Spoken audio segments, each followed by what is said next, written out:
ये उसको कहती है वीडियो कॉल ऑन रखो, मैंने तुमसे बात करते रहना क्योंकि तुम किसी औरत के साथ हो आज। ये उसको कहती है अब घर ना आना, तू अपनी माँ के घर सारा दिन गुजार बैठा है, तुमने मेरी ईद खराब की है। उसी दिन इसने मुझे बुलाया, आपको मैं लोकेशन भेजता हूँ, आप ना मेरी तरफ आए। उस वक्त उसको नबीहा की तरफ से आए हुए 5 से 6 दिन हो गए हुए थे। इसकी माँ भी पास बैठी, कहती है अस्सी ते ऐसे गंदी जी औरत नूं वार के घर च पूरा निजाम खराब कर लिया, आप यहाँ पे अकेली होती हैं, आपको तन्हाई तंग नहीं करती। उसके आगे से सास कहती है हम दोनों सहेलियां बन के रहेंगी, अगर तुम हारिस से शादी कर लो तो। हारिस ने भी कहा मैं लाइन पे हूँ। हारिस इसने नबिया ने दरवाजा खोला है और इनकी रोमांटिक बातें शुरू होगी दोनों की। इन्होंने तो अपने घर के कपड़े उतार के भाभियों का क्या, बेटियों के क्या, माओ के क्या, इन्होंने तो दोनों को इतना अलग कर दिया। मतलब एक है ना, एक कहते हैं ना 17 प्रो मैक्स, एक है 18 pro max and 19 pro max ने। माजरत के साथ मैं सारी माओ को नहीं कह रही, माँ की पहली दरसगाह जो होती है ना वो बच्चे की माँ की अपनी गोद होती है। तो इसको लगता है अपनी माँ के गोद में से की स्मेल आई थी, वो गटर का कचरा नजर आया था माँ की गोद।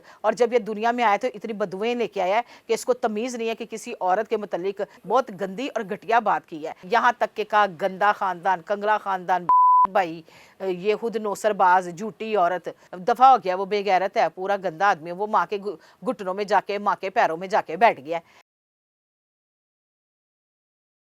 अस्सलामुअलैकुम, आप देख रहे हैं टीवी टुडे और मैं हूं आपकी मेज़बान ज़ुहा राशिद। नाज़रीन, सोशल मीडिया पे कुछ अरसे से एक ट्रेंड चल रहा है डॉक्टर नबिया अली खान और हारिस खोकर की डाइवोर्स का।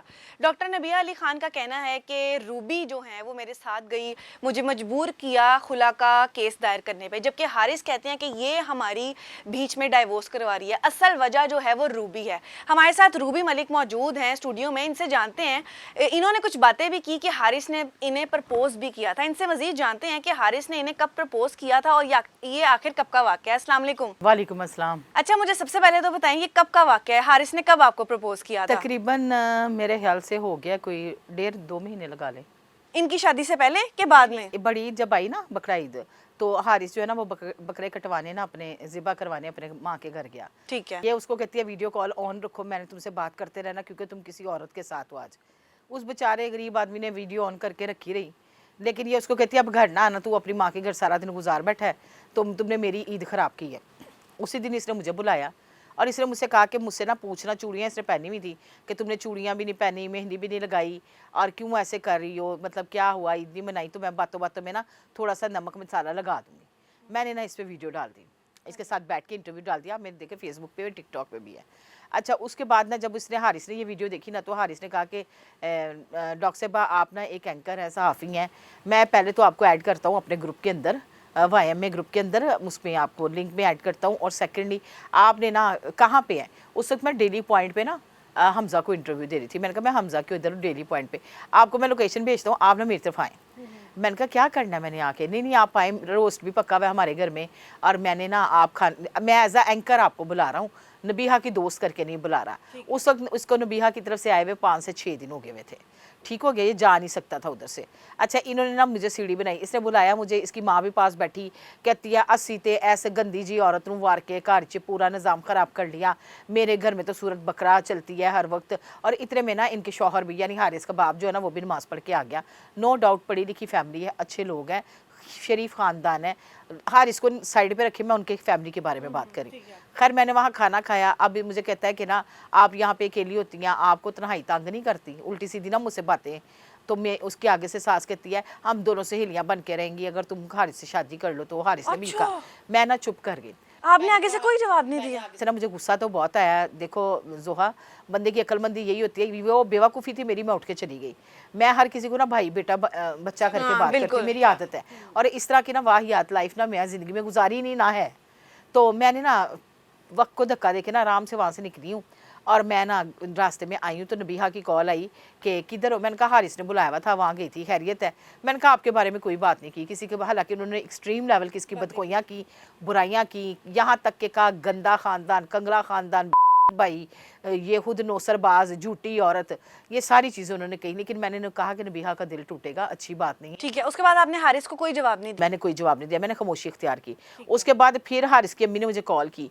अच्छा नहीं, उसके बाद हारिस की 3 दिन बाद मुझे कॉल आती है कि मेरे ना कुछ कपड़े पड़े हुए नबिया की तरफ, उसको को मुझे बाइकिया करवा दे रात के 3 बजे। मैंने कहा कि नबीहा हारिस कपड़े मांग रहा है, उसको को दौड़ जाओ, कोई कपड़े कुपड़े नहीं है।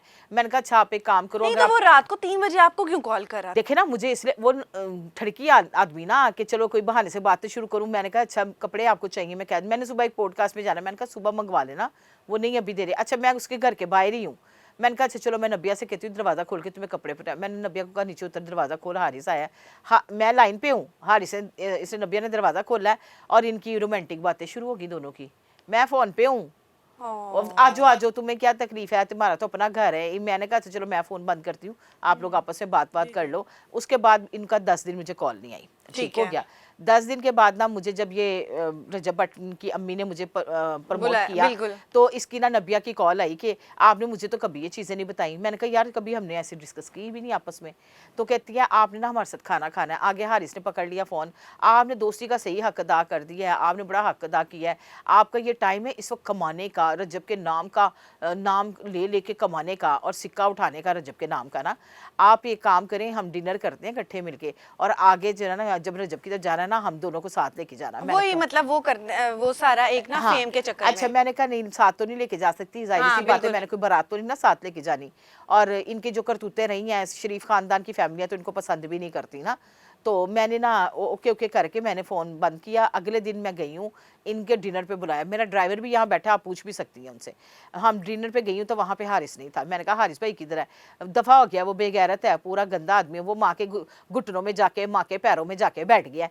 अच्छा मैंने कहा डॉक्टर ने भी हाँ दफ़ा कर, चल पिज़्ज़ा मंगवा खाते हैं, क्योंकि इनकी ना रोज़ लड़ाई थी, रोज़ सुलाती, रोज़। अच्छा यही मैं आपसे अब दोबारा बात करने लगी हूँ कि ये आपने देखा सोशल मीडिया पे जिस तरह इन्होंने एक दूसरे को अपनी बेड की बातें भी इन्होंने सोशल मीडिया पे की, उसके बाद अब ये मरी में जाके दोनों वीडियोस बना रहे हैं। दरवाजे पे कोई एक कर्जदार या किस्त लेने वाला ही बंदा आ जाए ना, तो अगला बंदा कहता है कि ये मेरी इंसल्ट हुई है।